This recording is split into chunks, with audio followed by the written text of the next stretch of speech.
Today's hearing focuses on an issue that is critical, of course, to all Americans, and that is the reliability and security of our nation's power grid. When we flip on the switch, plug in your phone charger, or put groceries in the fridge, you expect electricity will be flowing. In fact, we take it for granted. When I was in the military, I remember horror stories of fellow service members that were stationed overseas in other countries, and it wasn't always the case. In fact, it was sometimes regular that they could expect a power outage for up to 3-4 hours daily. And as Americans, we know when it happens for an hour once or twice a year, we get absolutely furious and our heads want to explode.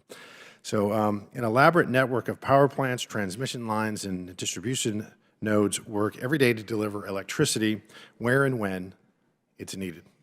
However, as demand grows, so do the risks for that reliability to fail. In 2023, the North American Electric Reliability Corporation, or NERC, which serves as the watchdog for grid reliability, released its long-term reliability assessment. And that assessment warned regulators and utilities that more reliable capacity was needed to mitigate the challenges presented by growing electricity demand. That is why it's urgently needed, and it's urgently important for Congress to engage in serious discussions to identify the risks to this reliability and safeguard our grid against threats. Many of these threats don't come from within the network, so where do they come from? Weather, of course, poses a significant risk to the grid.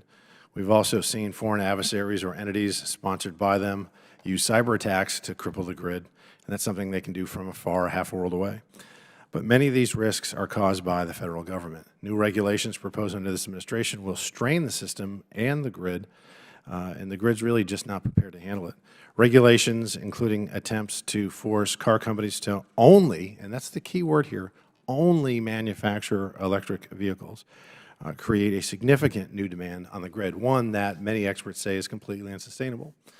Regulations attempting to rid of all fossil fuel power plants, despite the necessity in providing consistent power generation.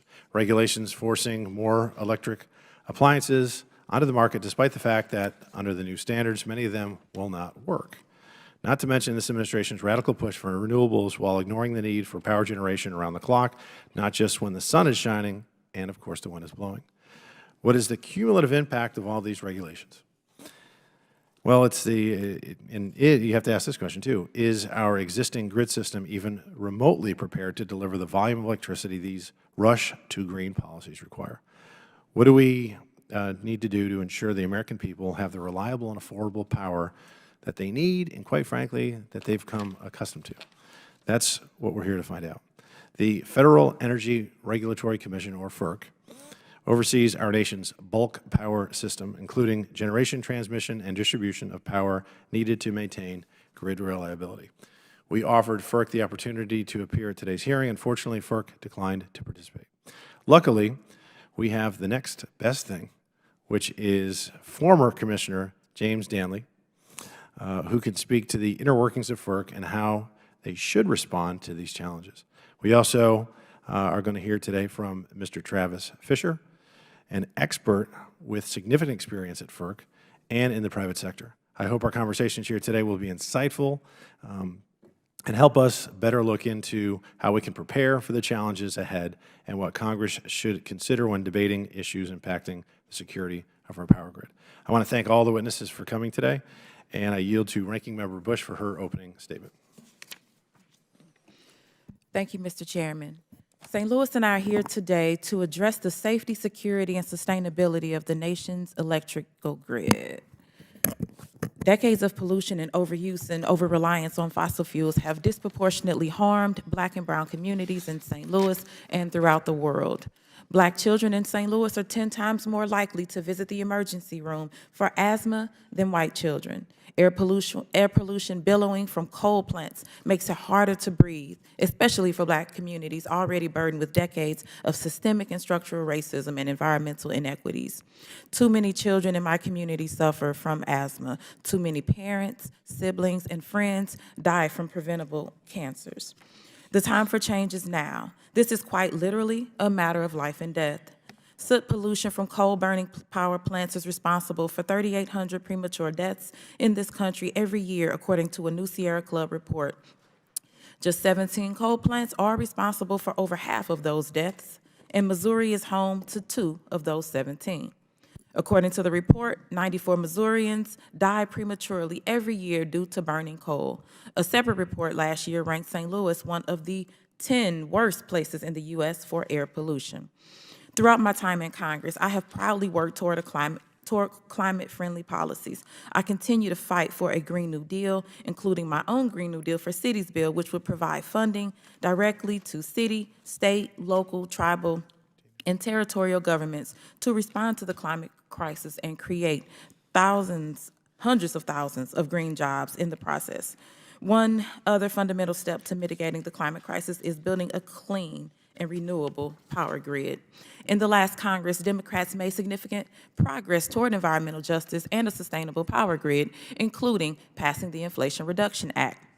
The IRA is the largest investment in green energy in American history, yet we still have much more work to do.